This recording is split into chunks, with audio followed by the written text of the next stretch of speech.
Hey, hello again, sports fans, and welcome to another Scott Travis Sports News Update.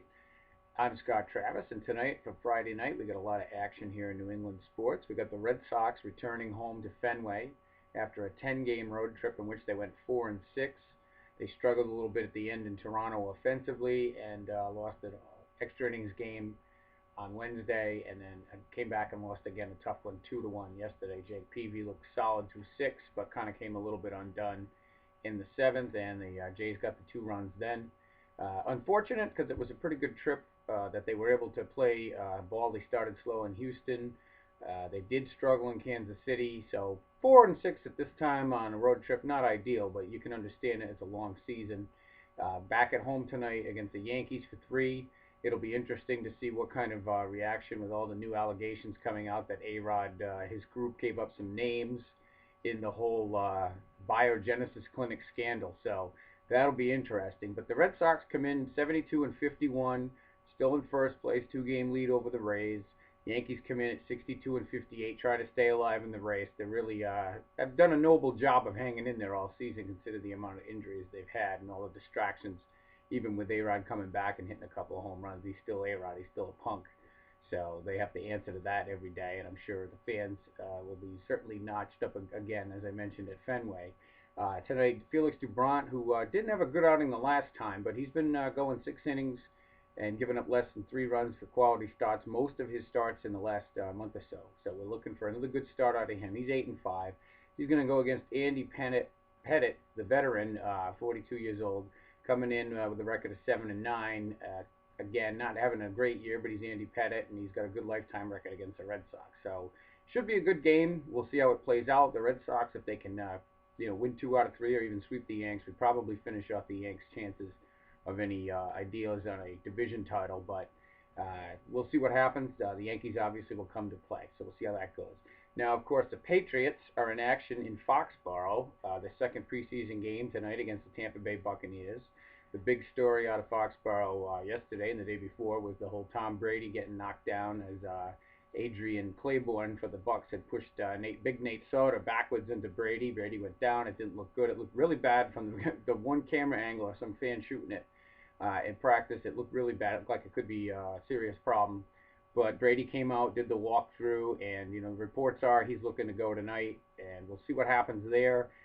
If he does play, I don't expect him to see a whole lot of action, but if he does play, let's hope we protect him and get him out of there. Like last week, we started the game with him handing off, then he threw 8 straight passes. So I think we need to figure out, if we're going to use him for a sustained, drive or two and run some mixed plays, keep the defense guessing, don't let it set up. We don't want him in any position where he can take any hits.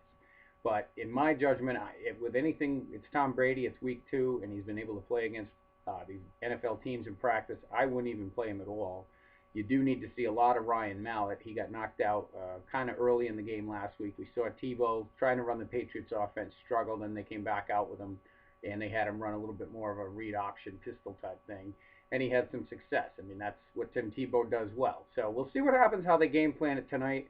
I would expect to see Mallett get the majority of the play, and then you'll probably see Tebow a little bit in the fourth quarter.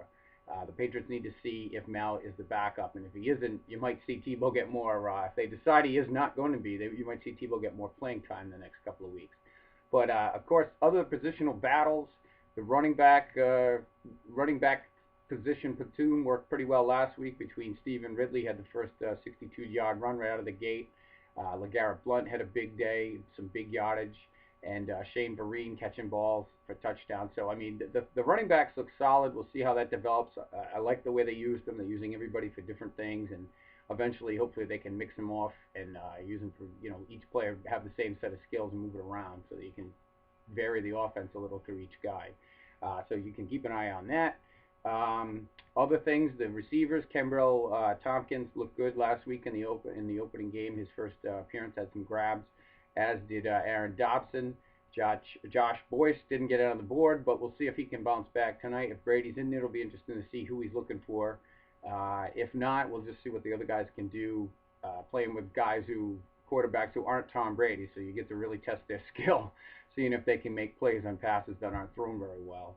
So we'll see how that goes. Corner, still some injuries. Alfonso Denard and Razé Dowling once again injured. I don't know why we're still hanging around with this kid. He just can never play. He'll be out. He's not playing tonight. But the other corners, Talib is expected in there. Arrington, the youngster Logan Ryan should be in there, and the veteran Marquise Cole. We'll see some reps at corner. So the Patriots need to see what they've got. They'll probably, you have to keep several corners in today's NFL with the nickel spot being in there all the time. So there's a lot of playing time in there. Safeties are going to be probably the veterans tonight. I think Devin McCourty may be out of the lineup tonight. He had a red shirt on even as late as yesterday at practice, so he may not play tonight. But Steve Gregory, Adrian Wilson, the veterans will get some time in there, and you'll also see the youngster Duron Harmon getting some time there as well. So look for another preseason game, folks. We don't know really what to expect. Obviously, we want to see some positives. I'd like to see the defensive linemen. Tommy Kelly had a big play last week. I'd like to see Chandler Jones make some plays, maybe get some turnovers, and we'll see what happens. We'll see how this game unfolds. But in any event, folks, again, big night, Red Sox, Yankees, Pats, Bucks. Don't forget, you can follow up on all these things. I post daily. I grab all the main stories from all the big media outlets, and I post them on my main page, which is on Facebook, Scott Travis Sports News. And that information also kicks over to Twitter, and you can follow me directly on Twitter at ScottTravisSN. So thank you for watching. Let's hope we have a good night for New England sports, and I will be talking to you again soon. Thanks. Bye-bye.